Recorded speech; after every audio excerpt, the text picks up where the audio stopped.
en prie. Juste une minute de silence devant le Seigneur notre Dieu. Wow. Hakuna mwingine. Hakuna mwingine. Bwana ni mwema. Bwana ni mwema.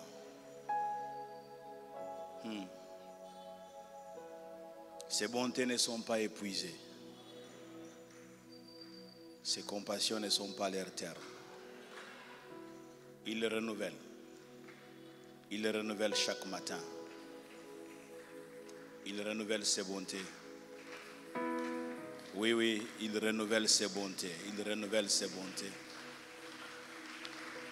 Il renouvelle ses bontés. Oui, oui.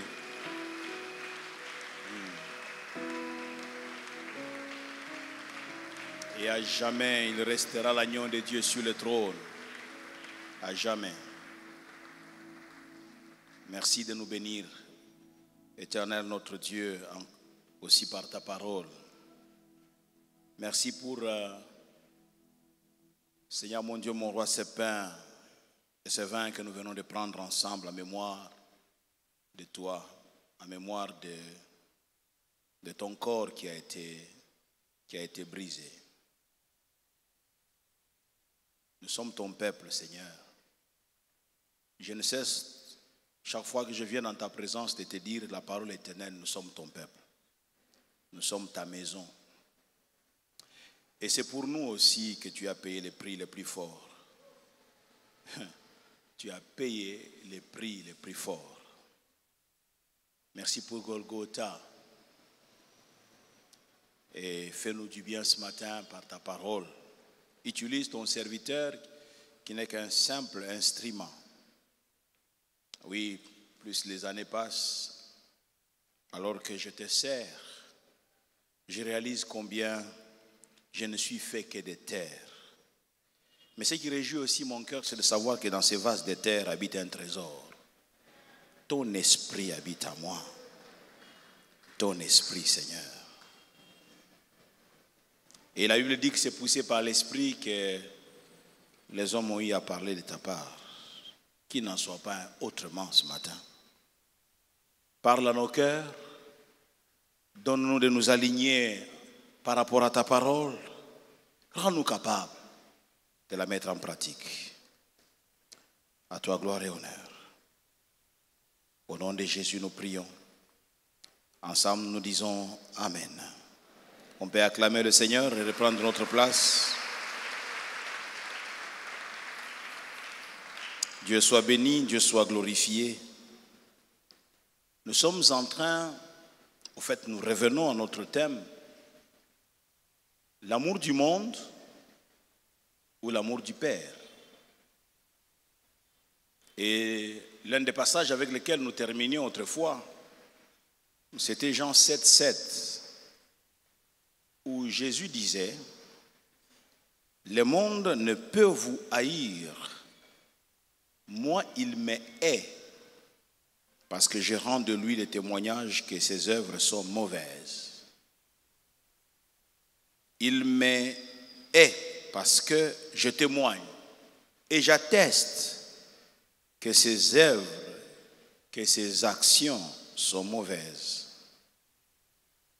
Nous disions, alors que nous allions vers la conclusion du moins de ce que nous partagions ces jours-là, que le monde se rapporte au système édifié par l'homme, d'où Dieu et Christ sont totalement exclus.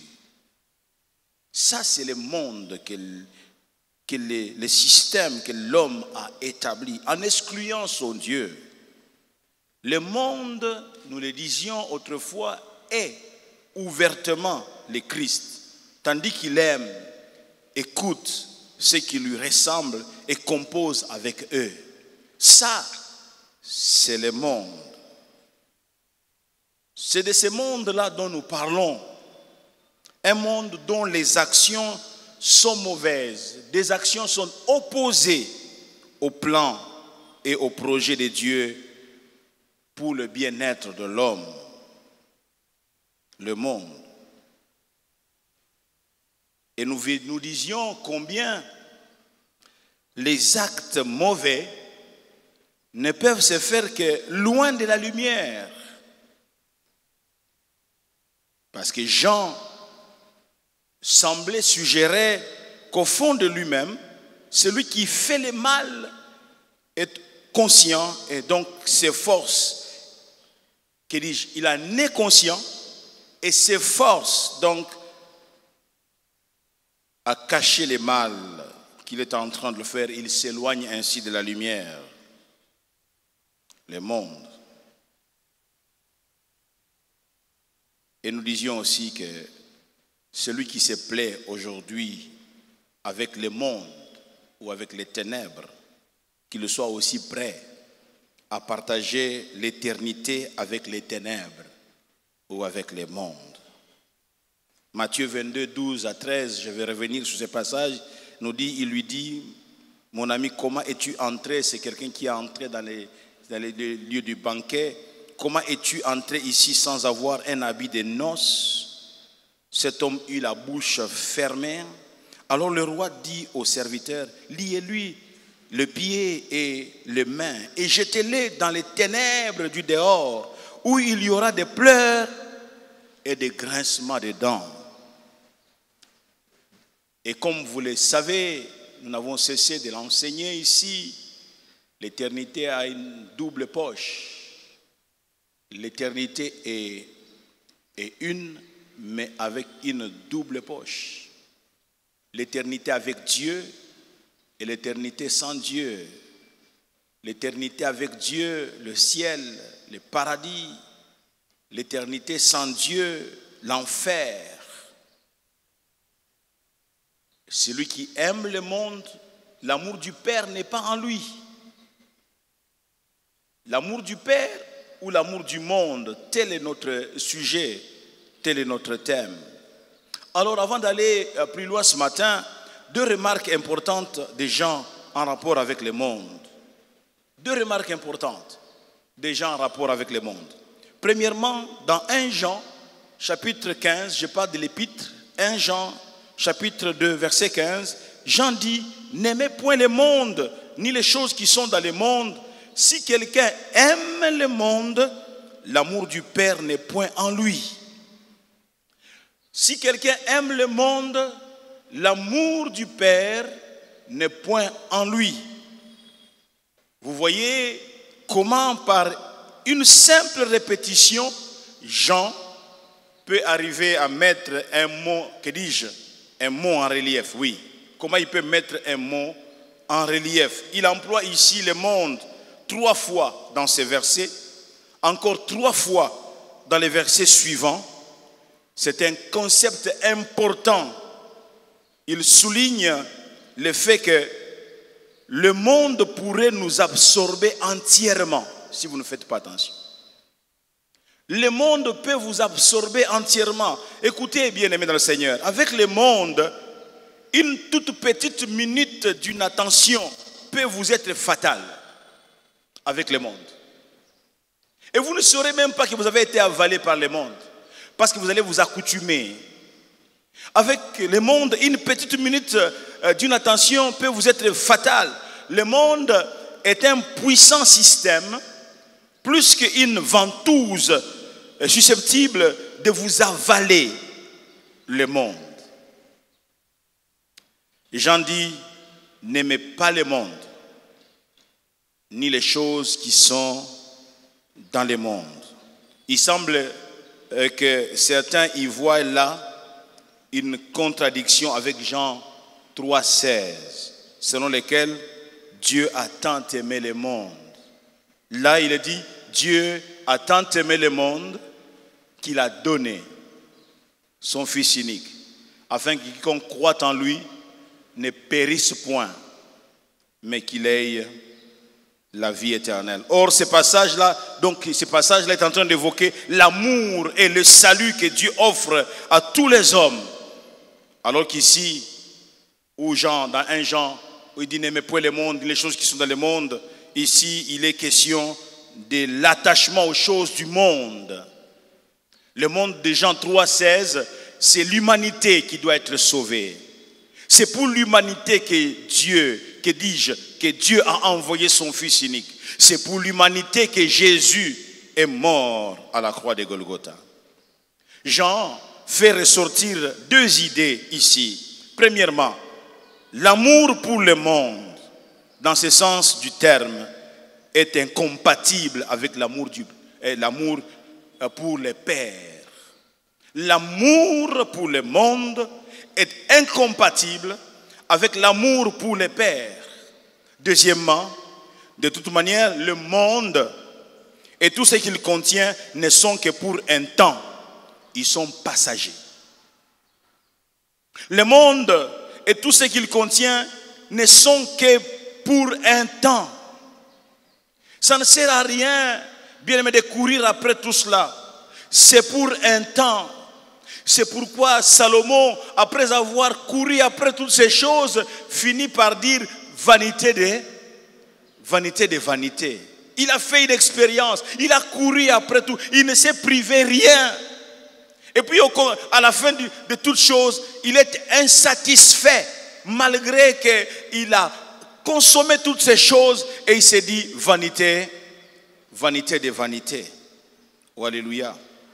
Deuxième chose qu'évoque Jean, c'est dans 1 Jean, toujours chapitre 2, verset 16. Où il est écrit, car tout ce qui est dans le monde, la convoitise de la chair, la convoitise des yeux et l'orgueil de la vie ne vient point du Père, mais vient du monde. Wow. Tout ce qui est dans le monde, qu'est-ce qui est dans le monde? C'est énuméré. La convoitise de la chair, la convoitise des yeux et l'orgueil de la vie ne vient point du Père, mais vient du monde.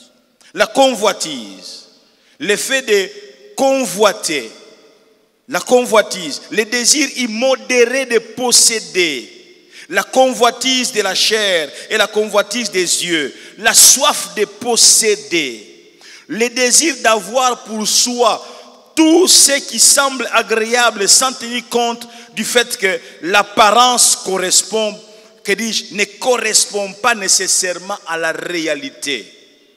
On veut posséder à tout prix, on veut avoir à tout prix, on veut consommer à tout prix.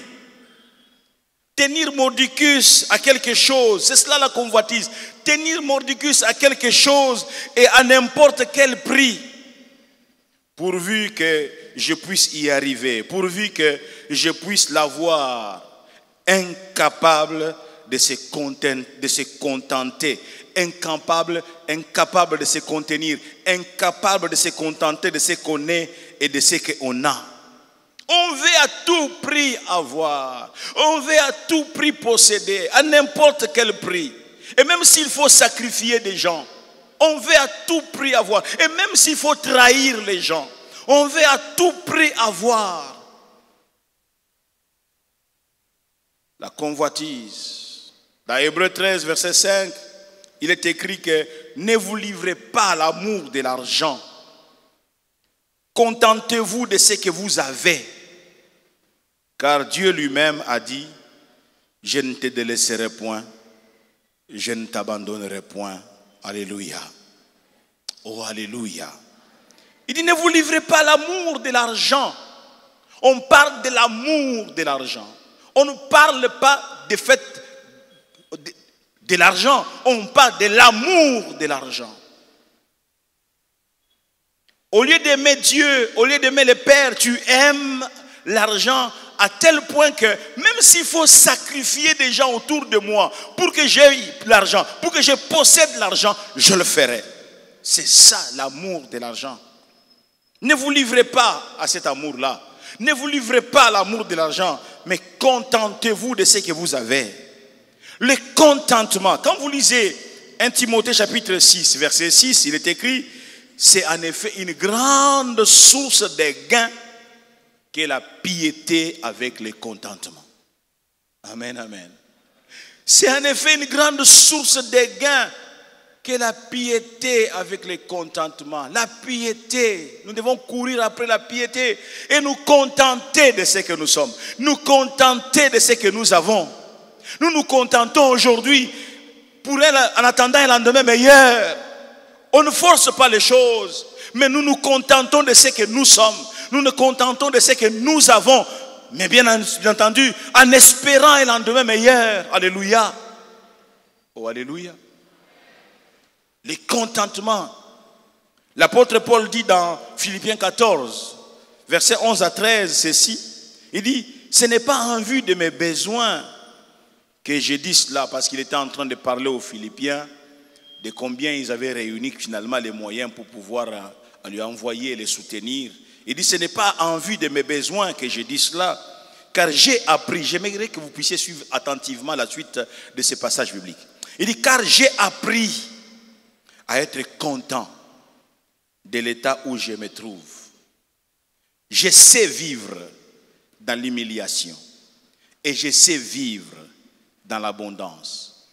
En tout et partout, j'ai appris à être rassasié et à avoir faim, à être dans l'abondance et à être dans la disette. Je puis tout par celui qui me fortifie. Quelle beauté du texte. Oh, alléluia. Il dit, ce n'est pas en vue de mes besoins que je dis cela, car moi, Paul, j'ai appris à être content de l'état où je me trouve. Est-ce que tu apprends à être content de l'état où tu te trouves maintenant, présentement? Tu n'as rien, même pas $1 dans ta poche. Est-ce que tu apprends à être content? Bien aimé, c'est une école. C'est toute une école. Apprendre à être content de l'état où tu te trouves, que j'aille ou que je n'aille pas, je suis content et je demeure content. Je me contente. Je ne remue pas le monde. Je ne mets pas le monde sens dessus, sens dessous, pour obtenir ce que je n'ai pas maintenant. Mais je me contente. Oh, alléluia. Mais j'ai l'espérance d'un lendemain meilleur. Mais je ne mets pas le monde sens dessus, sans dessous, pour que je possède à tout prix. Même s'il faut y ajouter tricherie, même s'il faut y ajouter corruption, mais que je puisse posséder à tout prix.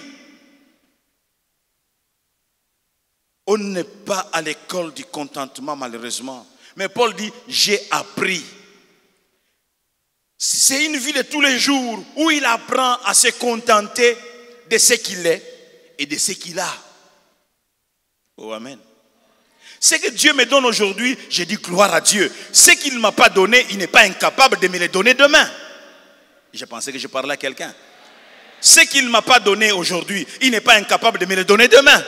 Il a jugé seulement bon que ce n'est pas aujourd'hui que je devrais l'avoir, mais que je l'aurai demain. Je dis à quelqu'un, ce que tu n'as pas aujourd'hui, tu l'auras demain.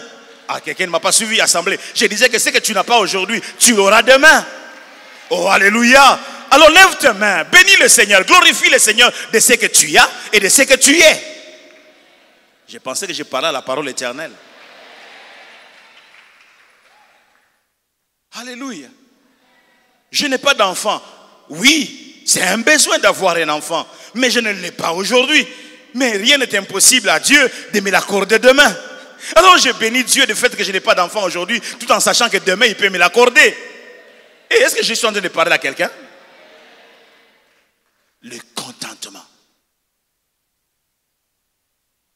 Le contentement. Être content, il dit, j'ai appris à être content de l'état où je me trouve.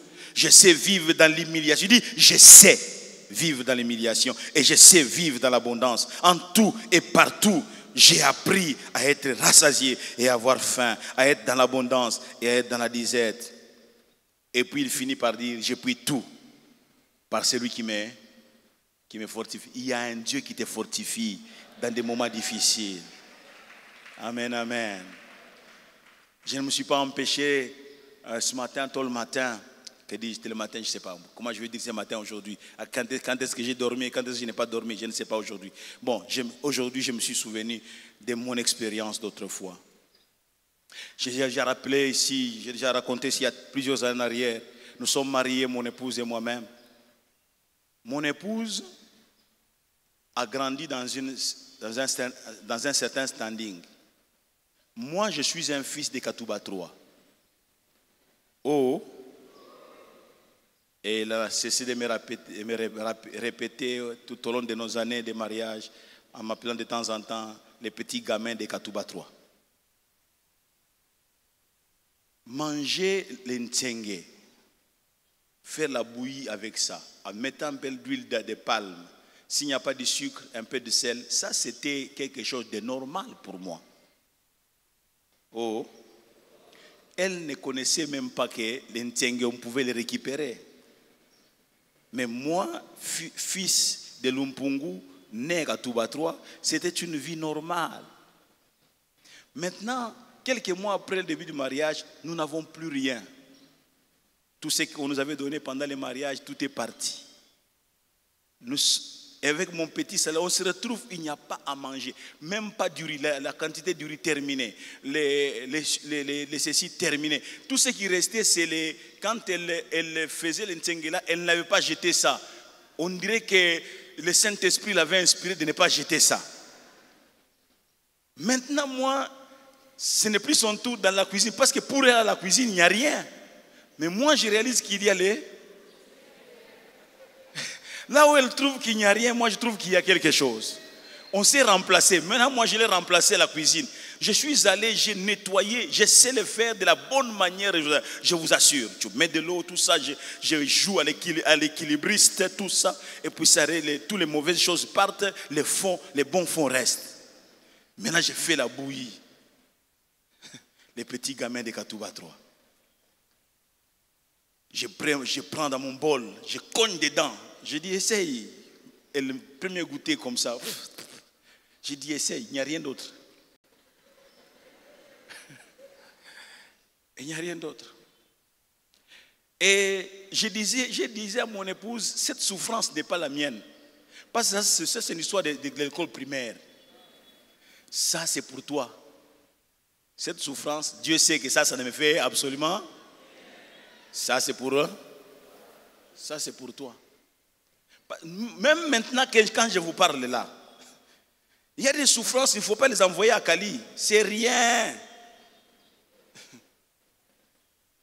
Alors un jour, on est suffisamment avancé au baie de déjà là. Il n'y a rien à manger. Absolument rien.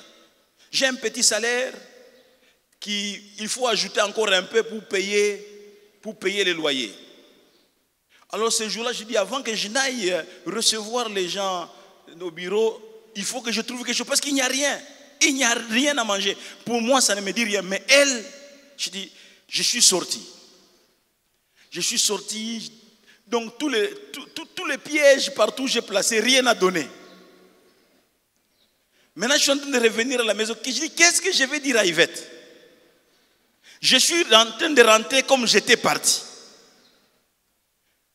Quel découragement. J'ai rentré comme quelqu'un est en train de cogner la pierre. J'ai dit, qu'est-ce que je vais lui dire?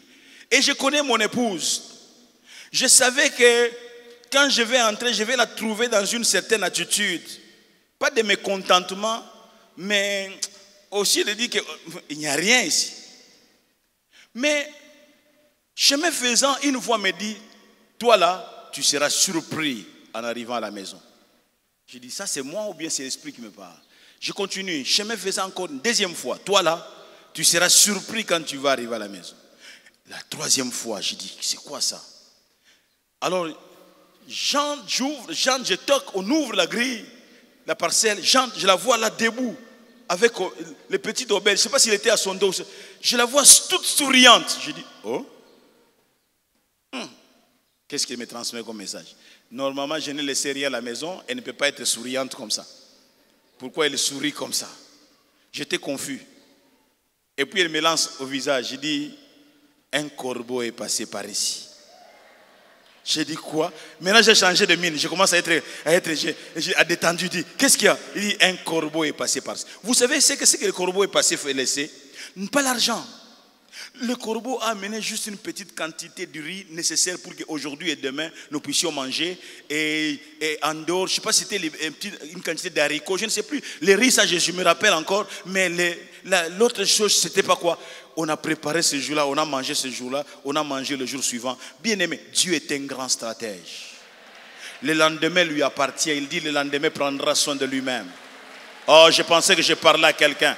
Dieu là est un grand stratège, mes amis. Par moment, Dieu te donne seulement peu, très peu. Tu n'as pas besoin de commencer à courir dans tous les sens. Il faut remuer le monde, même s'il faut corrompre. Non, contente-toi de ce que Dieu te donne en ce moment-là. Je pensais que je parlais à quelqu'un. Contente-toi parce qu'au fait, en réalité, pendant que tu es en train de t'exercer au contentement, Dieu, ça le réjouit en disant, mon fils, ma fille a compris, alors demain je peux ouvrir la banque. Ah, je pensais que je parlais à quelqu'un. Oh, alléluia. L'amour du Père ou l'amour du monde. Le contentement est un état, un sentiment de quelqu'un qui ne désire rien de plus. Qui ne désire rien de plus. C'est une satisfaction vive et durable de ce qu'on a ou de ce qu'on est. C'est contenter. Être content malgré l'état dans lequel tu te trouves. Être content même si tu n'as qu'un fils unique. Suivez mon regard. Un fils unique. Un habit, l'unique habit qui te présente au moins bien.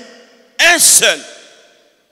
Ah, je peux encore me souvenir aussi d'un de mes pantalons, le fils unique, un très beau pantalon, mais je ne savais pas qu'il avait déjà fait son temps. C'est ce que j'ignorais. Je l'ai lavé, je l'ai repassé, je l'ai lavé, je l'ai repassé, je l'ai lavé, je l'ai repassé. Et imprudent, ce jour-là que j'étais, je me suis accroupi. Oh là là, dans ce mouvement-là, le pantalon m'a lâché. Il est parti de là, seulement on repasse là. Le pantalon s'est déchiré, moi j'ai crié, oh, oh. Et ce pantalon-là est parti ces jours-là. Oh, amen, amen. Mais dans mon cœur, la joie y était. J'ai dit à quelqu'un, la joie y était. Alléluia. Il y a des moments où tu passes 1 mois, 2 mois, 6 mois, 1 année. Je te demande, Seigneur, qu'est-ce qui nous arrive? Qu'est-ce qui vous arrive? Dieu vous a mis à son école. Je pensais que je parlais à quelqu'un. Dieu vous a mis à son école. Oh, amen, amen. Bien, quand on aime Dieu, on aime son école également. Oh, alléluia. On ne se débrouille pas, on ne se fabrique pas un veau d'or. Non, on ne se fabrique pas un veau d'or. Et quand vous fabriquez un veau d'or, vous ne continuez pas, vous commencez à reculer. Vous allez vous retourner en Égypte. Ils ont dit quoi? C'est Aaron. C'est Moïse, là, nous ne savons pas ce qu'il avait devenu. Fabrique-nous un veau d'or et retournons, retournons en Égypte. Dis à ton voisin, le contentement. Et notre monde aujourd'hui souffre cruellement de manque de contentement. La convoitise ronge dangereusement comme la gangrène notre monde. La convoitise qui est provoquée par Satan, par notre chair ou par le monde est égoïste. La convoitise est égoïste. Elle est l'amour, la convoitise, est l'amour des objets de la création ou de soi-même plus que du Créateur. La convoitise. La convoitise de la chair est le désordre et l'exagération dans la satisfaction de pulsions naturellement bonnes, la convoitise. Elle peut se traduire par de la présomption ou de l'arrogance, la convoitise. La Bible mentionne aussi clairement la convoitise sexuelle, notamment dans Matthieu 5, 27 à 28, quand le Seigneur dit, vous avez appris qu'il a été dit, tu ne commettras point d'adultère. Mais moi je vous dis que quiconque regarde une femme pour la convoiter a déjà commis un adultère avec elle dans son cœur. Il est allé très loin. Tu ne commettras point d'adultère, c'est ce que la loi dit. Et comme il avait dit, je ne suis pas venu abolir la loi, je suis venu accomplir la loi. Il dit, moi je vous dis, celui qui convoite une femme, quiconque regarde une femme pour la convoiter a déjà commis adultère avec elle dans son cœur. La convoitise. La convoitise, convoiter la femme d'autrui. Convoiter une femme qui n'est pas la tienne. La convoitise d'un mari d'autrui. La convoitise. Je parle de la convoitise alors que toi, tu as déjà dépassé ces caps. Tu l'as même avalé, le mari d'autrui.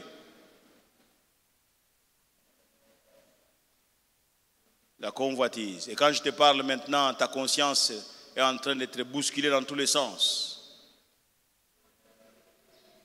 La convoitise. Romains 6,12 dit que le péché ne règne donc point dans votre corps mortel et n'obéissez pas à ces convoitises.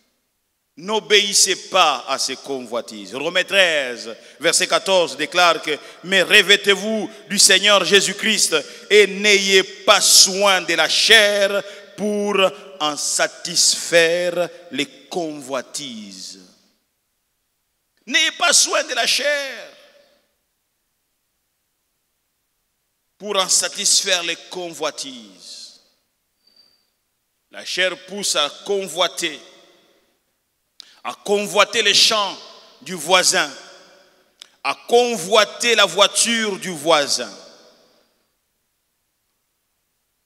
Bien-aimés dans le Seigneur, il y a des véhicules qu'on a achetés par convoitise. On n'en avait pas les moyens. Comment ce n'est que les voisins qui doivent l'avoir? Moi aussi je vais l'avoir. Alors à n'importe quel prix, je vais avoir ce véhicule-là. Moi aussi je vais l'avoir. Moi aussi je peux l'avoir. Et des fois même nous envions certaines choses qui ne sont pas nécessaires. Peut-être c'est nécessaire pour l'autre.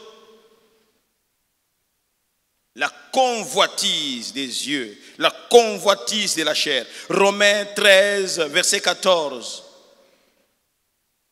Je crois que je viens de lire ce verset. Verset 12, chapitre 12 plutôt, 1 à 2, il est écrit: je vous exhorte donc, frères, par les compassions de Dieu, à offrir vos corps comme un sacrifice vivant, saint, agréable à Dieu, ce qui sera de votre part un culte raisonnable. Ne vous conformez pas au siècle présent, mais soyez transformés par le renouvellement de l'intelligence, afin que vous discerniez quoi? Afin que vous discerniez quelle est la volonté de Dieu, ce qui est bon, agréable et parfait. Par les compassions du Seigneur, je vous exhorte, frères, à offrir vos corps comme un sacrifice vivant. Offrir vos corps comme un sacrifice saint. Offrir vos corps comme un sacrifice agréable à Dieu. Offrir vos corps comme un sacrifice agréable à Dieu. Ce qui sera de votre part un culte raisonnable.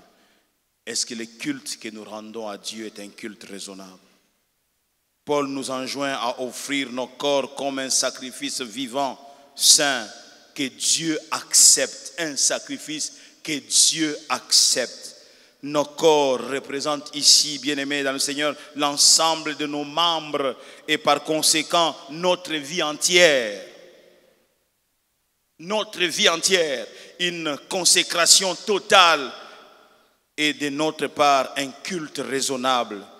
Dans ce sens que si le Fils de Dieu est mort pour nous, le moins que nous puissions faire est de vivre pour lui. Oui, vivre pour celui qui est mort et qui est ressuscité pour nous. Cette pensée-là, nous la trouvons où c'est? Dans 2 Chroniques, chapitre 5, verset 15, 16, par là, si la mémoire est bonne. Il est mort afin que tous ceux qui vivent ne vivent plus pour eux-mêmes. C'est ce que Paul parle, donc dit aux Corinthiens. Ne vivent plus pour eux-mêmes, mais qu'ils vivent pour celui qui est mort et qui est ressuscité pour eux. Si nous aimons le Père, si nous aimons Dieu, nous devons vivre pour lui. Oh, alléluia. Alléluia.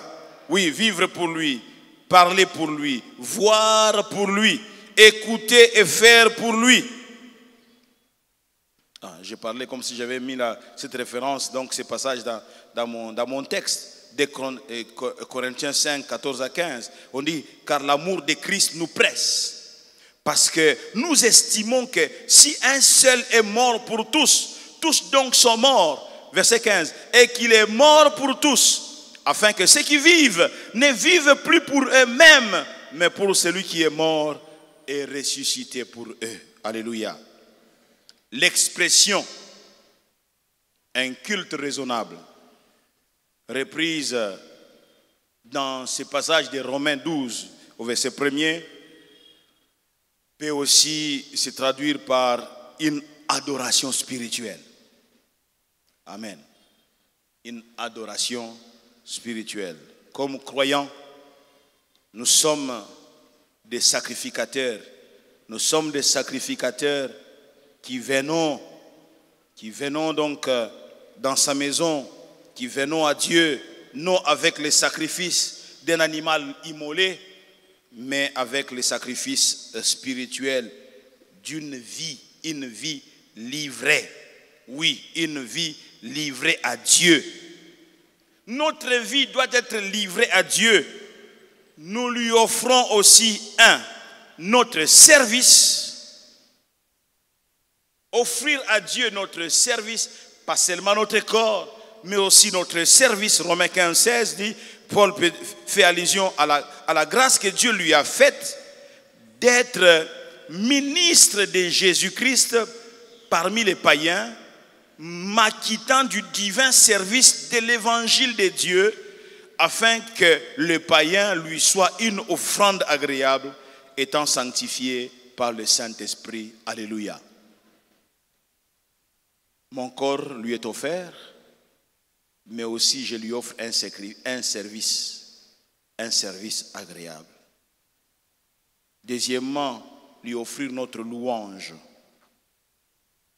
Notre louange. Hébreux 13, 15 dit, par lui, offrons sans cesse à Dieu un sacrifice de louange, c'est-à-dire le fruit de l'œuvre qui confesse son nom.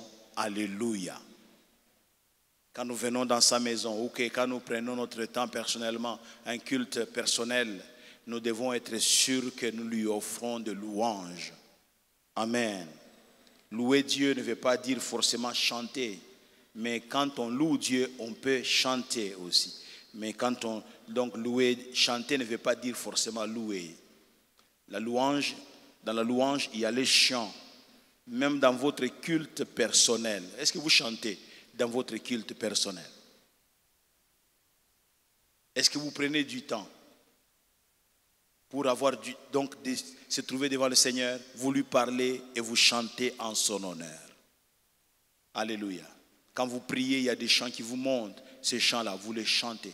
Il faut connaître les chants parce que les chants ne peuvent pas monter du fond de vous quand il n'est pas là. C'est pourquoi je ne cesse de dire aux amis de musique, ne nous chantez pas un cantique nouveau aujourd'hui et vous attendez 3 mois pour le reprendre. L'assemblée ne les connaît pas. Il faut que ça coule. Vous avez vu comment ça coulait aujourd'hui? Vous êtes revenus sur des chants que nous connaissons. Toute l'assemblée, c'est ça votre devoir. C'est de prendre des chants. Au fait, vous amenez le peuple dans la présence de Dieu. Mais quand vous chantez un cantique nouveau, gloire à Dieu pour la découverte d'un chant nouveau. Mais quand vous chantez aujourd'hui et le dimanche prochain on ne l'entend pas, l'autre dimanche on ne l'entend pas, vous revenez 6 mois après. Vous voulez que nous fassions quoi? On ne va pas chanter. Et quand on ne chante pas, vous faites un spectacle. Vous êtes là pour aider ce peuple à chanter. Oh, alléluia. Et vous devez connaître des chants. Vous devez connaître des chants. Moi je suis directeur, je ne chante pas. Qui t'a dit qu'un directeur ne chante pas? Moi, je suis ministre. Moi, je suis fait pour signer les dossiers. Non. David, roi d'Israël. Oh, roi d'Israël. Il récupérait sa harpe. Il dit, où est ma harpe? Il décrochait la harpe. Et il entrait dans la présence du Seigneur. Il dit, je suis dans la joie quand on me dit, allons à la maison de l'Éternel. Il jouait sur la harpe. La plupart des psaumes, ce sont des chants. Et la plupart des psaumes sont composés. Et donc, il en a reçu l'inspiration. Chantez, ministre, chantez, directeur, chantez. Alléluia. Est-ce que je parle à quelqu'un? Chantez pour le roi. Chantez, chantez dans votre culte personnel. Chantez, chantez quand vous venez dans la maison de Dieu. Chantez à l'honneur de notre Dieu. Alléluia. Et il peut arriver que vous puissiez vous détacher de ces chants. Maintenant, les paroles commencent à monter. C'est toi le Dieu qui m'a aimé quand je n'étais pas aimable. C'est toi le Dieu qui m'a racheté. Bien-aimé, tu m'as racheté. Tu es mon bien-aimé. Et tu reviens dans les chants. Et tu continues avec l'assemblée. Est-ce que je parle à quelqu'un? L'amour du Père ou l'amour du monde?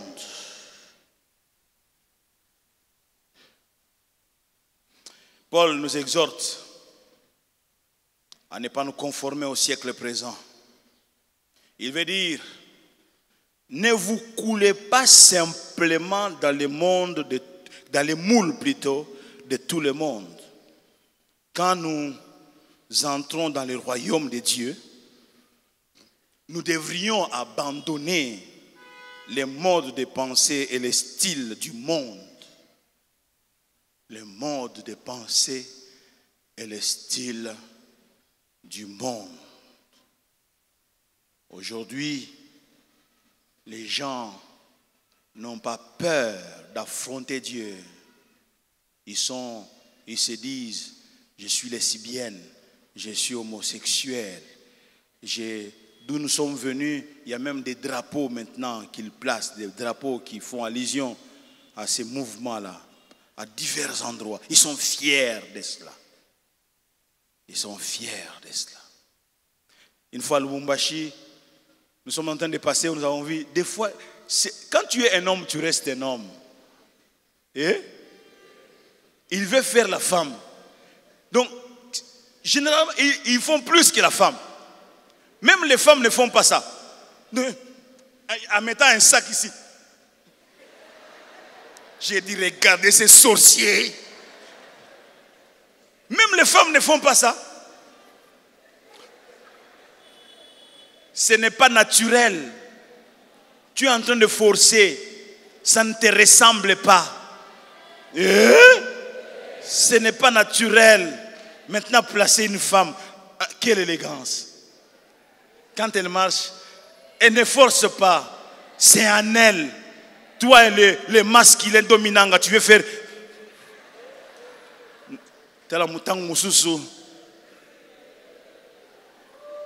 Tu forces, ce n'est pas en toi. Oh non, moi je suis une femme. Lukuta, Luvunu.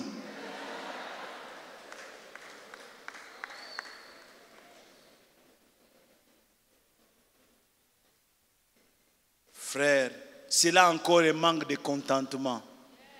L'insatisfaction. L'amour du Père ou l'amour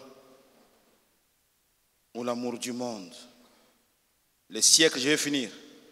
Le siècle présent signifie ici la société ou le système érigé par l'homme dans le but de trouver le bonheur sans Dieu. Tu ne peux pas trouver le bonheur sans Dieu. Non, impossible. Le bonheur sans Dieu est un royaume totalement opposé à Dieu. Un monde dont Satan lui-même est le Dieu et le prince. Il n'y a pas de bonheur sans Dieu. Amen, amen. Il n'y a pas de bonheur. Laissons Dieu entrer dans nos familles. Laissons Dieu avoir la place qu'il doit avoir dans nos maisons. Là, j'ai béni Dieu pour la semaine de la famille qui commence ce mardi. Oh, amen, amen. Laissons Dieu prendre sa place dans nos maisons. Gardons les valeurs. J'ai beaucoup aimé les discours de ces ministres burkinabés au sommet en tout cas, il les a secoué les oreilles. Il dit ces histoires-là, les gardez. Il dit quand vous êtes venus, vous nous avez appris la monogamie. Chez nous, on développait la polygamie. Vous êtes venus, on dit non, les mariages qu'il faut, c'est les mariages, il y a un homme et une femme. Aujourd'hui, vous revenez, vous venez nous dire que l'homme peut aller avec la femme. Il dit gardez ça chez vous là-bas. Frères et sœurs, développe l'amour du Père en toi. Amen, amen. Nous courbons nos têtes dans la prière.